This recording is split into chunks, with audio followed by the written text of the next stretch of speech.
હત્યારી નગરી સુરતમાં ફરી એક કુખ્યાત આરોપીની હત્યા કરાતા ચકચાર મચી ગઈ છે। સુરતના ડિંડોલી વિસ્તારમાં મોડી રાત્રે માથાભારે અને ગુજસીટોક આરોપી પ્રવીણ કોળી ઉર્ફે પ્રવીણ આંબા નામના યુવકની જાહેરમાં હત્યા કરવામાં આવતા વિસ્તારમાં ડરનો માહોલ જોવા મળ્યો હતો। સુરતમાં ફરી મોડી રાત્રે ડિંડોલી વિસ્તારમાં ખૂનની ખેલ ખેલાયો હતો। માથાભારે અને ગુજસીટોક આરોપી પ્રવીણ કોળી ઉર્ફે પ્રવીણ આંબા નામના યુવક પર જીવલેણ હુમલો કરવામાં આવ્યો હતો, જેમાં તેનું ઘટના સ્થળે જ મોત નીપજ્યું હતું। ઘટનાની જાણ થતાં જ ડિંડોલી પોલીસનો કાફલો સ્થળ પર પહોંચી ગયો હતો। પોલીસે મૃતદેહનો કબજો લઈ પોસ્ટમોર્ટમ માટે સ્મીમેર હોસ્પિટલ ખસેડ્યો હતો અને સમગ્ર ઘટનાની તપાસ શરૂ કરી છે। પ્રાથમિક તપાસમાં સામે આવ્યું છે કે ભૂષણ પાટીલ અને તેના અન્ય 3 સાગીરતોએ મળીને પ્રવીણ કોળીની હત્યા કરી છે। જો કે ઘટનાને અંજામ આપ્યા બાદ તમામ આરોપીઓ ફરાર થઈ ગયા છે।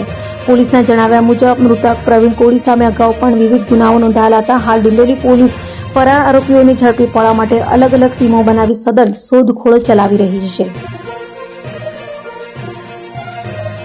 ડિંડોલી પોલીસ સ્ટેશનમાં લક્ષ્મણનગરમાં એક 29 તારીખ 29 તારીખની રાત્રે લગભગ 12:01ની આસપાસ એક ખૂનનો બનાવ બનેલો છે।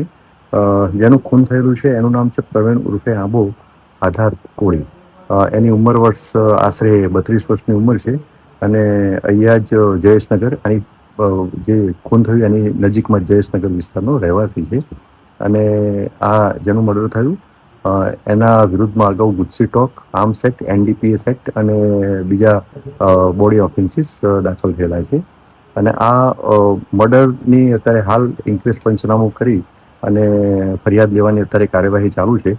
પ્રાથમિક તપાસમાં જે હકીકતો મળી આવેલ છે એમાં એવું જણાઈ આવેલ છે કે આ જેનું મર્ડર થયું છે એના મર્ડરમાં ભૂષણ પાટીલ અને બીજા 3 આરોપીઓ ઇન્વોલ્વ છે। આ 4ની અત્યારે શોધખોળ સ્થાનિક પોલીસ કરી રહી છે। ગુનો ડિટેક્ટ છે, હાલ ફરિયાદ લેવાનું ચાલુ છે। જે ખૂનમાં જે ઇન્વોલ્વ જે છે આરોપીઓ એ પૈકીના ભૂષણ પાટીલ જે છે એના વિરુદ્ધમાં અગાઉ પણ મર્ડર અને ખૂનની કોશિશના વિવિધ ગુનાઓ દાખલ થયેલ છે। जी, आपका नाम? सागर आधार कोड़ी।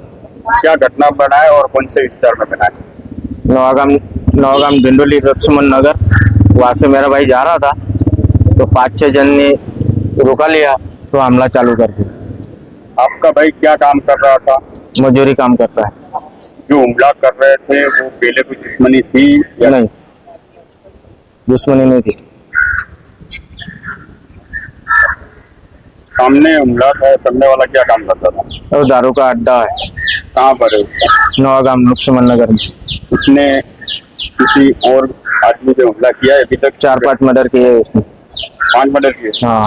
तो पुलिस ने अभी तक कुछ कार्यवाही की कि नहीं? नहीं, अभी तक कुछ नहीं हुआ। छूट जाते हो 1 साल में 2 साल में। उसका डिंडोली में कहाँ पे सिलसिला चलता है? लक्ष्मण नगर, लक्ष्मण। तो स्थानिक लोगों ने कभी विरोध नहीं किया उसका? नहीं, वो मारने की धमकी देता है।